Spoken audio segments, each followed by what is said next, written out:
All right, Project, welcome to the after show. So, as it has played out over the last week, there have been some interesting changes to the CrossFit Games season, some which have come to a shock to many, and maybe for a very small few, some joy. I don't know who those people would be. But probably Greg, because he's saving the money. Yeah, absolutely. So we will get into those changes. We've got a bunch of other stuff to talk about today as well. We're going to talk about the Evil Genius, which is not the Netflix show, but it's actually who we had on the show, Broderick Chavez. He was an awesome guest. I can't remember the episode number, but basically we talked a lot about steroid use, and we talked a lot about training and hypertrophy and that sort of thing, and nutrition, how that all plays in together. And he came to Australia. He did the Evil Genius Down Under seminar, which we weren't able to attend. It was just bad timing. But they recorded the entire thing. They put it into like lectures and learnings. And so I've been through that, and I'm going to give you a little review on that. And then after that, we're going to go into a Netflix documentary called The Staircase, which is basically I think, 9-10 episodes on a really famous legal court case that happened in America, which is very interesting. Very similar to, if you watch Making a Murderer, it was like one of those ones where like weird evidence comes up and it's like the next episode. Well, what I read online was that they like consulted with the people that made Making a Murderer on how to make this one really good as well. Right. That's why it's also so addictive. Right. Yeah, it's interesting. So let's jump into the changes to the CrossFit season. But before we do, if you guys are struggling or you guys know that the time is now to hit a big training goal of yours, we did create the training journal. People still, you can see it's in the background there, people still think that we're out of stock. We're not out of stock. We have restocked. So if you want to achieve your number one training goal in 100 days or less, this is the tool that you will need. No one is using journaling for their training in this way, combining mindfulness as well as sort of strategic reflection on how the day's training session went, and building a really intense focus on a daily practice to help your training goes a long way. And we've used it in the past. Our guests have used it. People journal all the time for their businesses. So you can use it for your training and achieve great things. So the trainingjournalbook.com, if you guys want to pick up a copy. There's free shipping in the US, cheap shipping to Europe, and then free shipping in Australia and New Zealand. Okay, changes. Raf, where did they get announced? Give us the lowdown. What happened? Okay, so from what I can tell in my investigation is that everything came from Morning Chalk Up, which is a blog, a cool blog online. I'm not sure if they are like involved with CrossFit, kind of like that satirical one that's actually just made by CrossFit. Oh, yeah. Overhead Press? Yeah, Overhead Press. Yeah. Which was done by Russell Berg. I don't think it's done anymore because he also got fired a while ago. But basically the guy that wrote the article spoke to Greg Glassman on the phone. We have had this confirmed from a CrossFit HQ employee who remained nameless. And what it sounds like is they've fired 40 staff. Every one of those staff, from what I've heard and what I was told, they all work in IT and everything to do with like producing videos and content around the CrossFit Games. Yeah. So basically anyone that does that pretty much got fired, outside of a few. And they've got about 100 staff there, so it's like a pretty considerable amount of the people. Yeah. It's like not the legal team and not the other stuff. And 100% the regionals and the invitational is going, and 100% they're going to move the Open to October.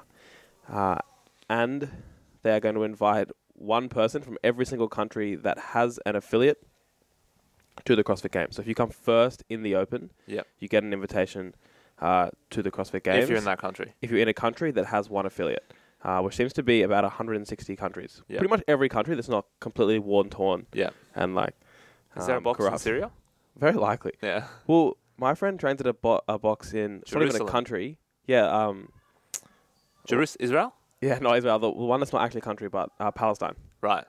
Yeah. I don't know if they're going to get a spot. He might get it. He legitimately might get the spot. Yeah, he's pretty good. Yeah, he's in decent shape. And I think it's only one gym.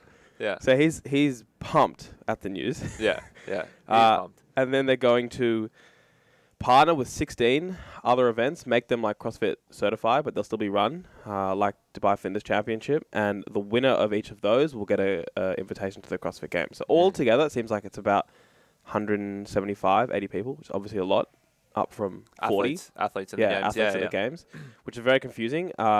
Seems like very likely as well they'll get rid of potentially like Masters and the other divisions. That's like not clear. I couldn't get a good answer on it. Yeah, masters and teens and stuff, quite honestly, is just a waste of money. Like, think about it. If you look from a purely numbers perspective, that's the one where they're draining, surely. yeah, because they're spending nearly the same amount of cost to bring them in, right? Well, probably not because they don't have the regionals and stuff. But factor out the regionals, the amount of cost that they have to, they have to spend time at the stadium. They have to spend TV. They have to spend airtime to put them on there. They have to get qualifications. They have to give them apparel. They have to put them in hotels. All this stuff.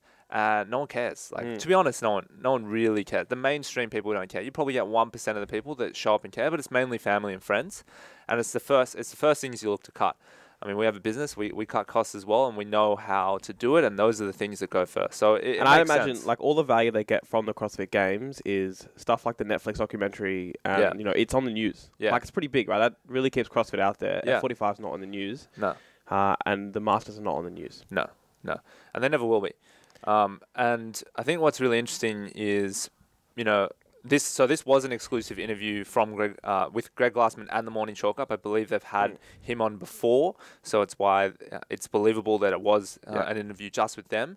But I also spoke to someone who works at Rogue, and they basically said that from what they've heard so far, this is not Rogue International, it's the Australian branch, that the regionals still will be on. So what I'm thinking is, because Australia is one of the prime spots for CrossFit in the competitive space, obviously with Tia here, Kara, they may keep the regionals in Australia. They might not call it the regionals anymore, but this might be what they, deem the new sort of, I don't know. Our event. Yeah. Because Australia's probably going to have a sanctioned competition. It's going to need some competitions, right? And it's not going to be the Torium Pro. I mean, it might be, but it could. They're going to need a lot. They're going to need a significant upgrade, right?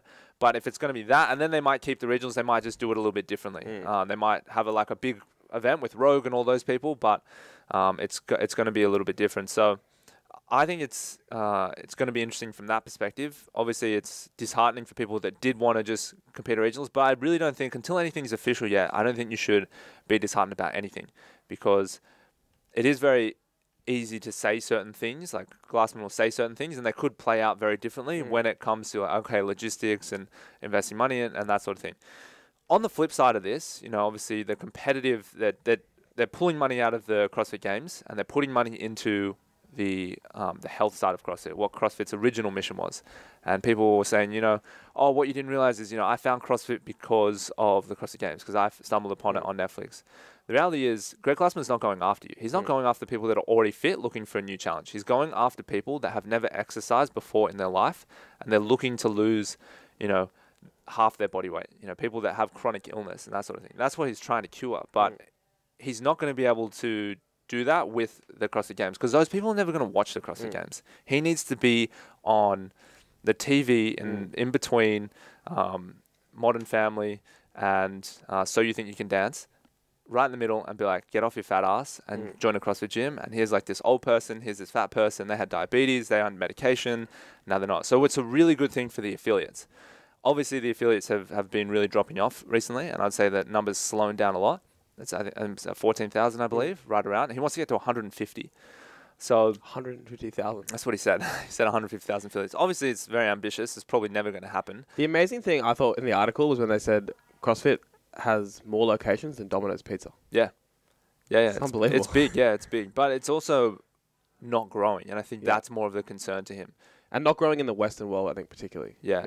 And so, from just a CrossFit gym owner's perspective, it's a great thing. Yeah. It is a great thing. If they're investing millions more, they spent $1 million in Brazil to have equipment not show up and qualify 2 people. Who suck. Yeah, and both came last. I'm pretty sure. The guy definitely came last. I'm not sure about the girl. So their best option is, of course, to spend that $1 million on paying for real marketing to help more people. It makes more sense, like, for the business long term. What I really think they should do is build a new company, create CrossFit Games Incorporated, and then sell that whole entity and everything involved in that to another company, like a media company, like ESPN or something, and then have them run that, and then build the sport out themselves. They'll do a much better job at it. Really, Greg Glassman is not the guy to be building a sport. Like, he should hire people that have built sports before, So I'll be interested to see what happens from here, but nothing official as of yet. Yeah. I think if you're an affiliate owner, it very likely is a good thing. And I think it's not a bad thing as well if that... Like, it seems to me that if you're at the very top, there's still going to be plenty going on. Like, you're still going to have the CrossFit Games and you're still going to have these, like, really big competitions. It's the people that are not at the very top. People that just, like, really just want a chance to go to regionals. Like, they're probably the people that are going to probably most upset about this and going to miss out the most. Yeah. But I think, like, overall, that's probably a good thing. Because... Like, there's no return on investment on those people. It's really fun for you. Yeah. But that's just, like, the reality of most sports. Yeah. Is that, like, you only get the awesome, like, stadium and stuff when you're actually really, really good. Yeah. Yeah. And he's, I think, probably taking away a lot of that. Like, people that actually aren't that good and it's, like, kind of just for fun. They get to go to a stadium. But it kind of makes sense. Yeah. Yeah, the guy that got, that was bench warmer in his high school football team shouldn't be at, he shouldn't be at the... Well, I don't know what the college level is, but he shouldn't be like in Div 1 college, No. He's like in Div 3. But CrossFit doesn't have room for Div 3. It's only got room for Div 1, You end up in a stadium. Like, he's like, the stadium in Brazil was where they had the Olympics.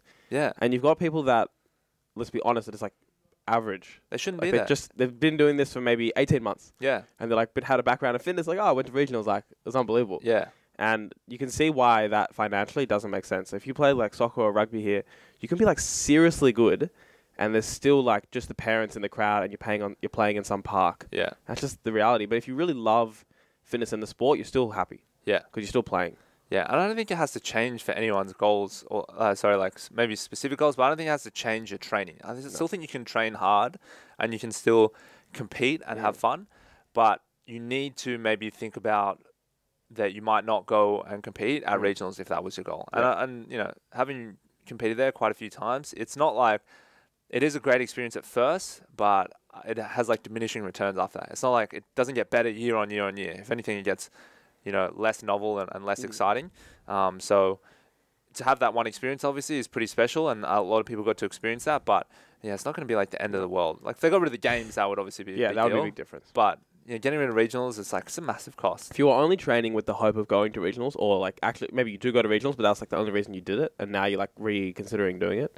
Probably was a bad fit for you anyway, right? Yeah. Okay, let's not drill on it any longer. So those are our thoughts. I don't want to get too deep into it until we get an official announcement. Then we'll go super deep. So that's it from there. The worst news is having to do 2 opens next year. That's fucked. I'm doing 0, so it doesn't matter to me.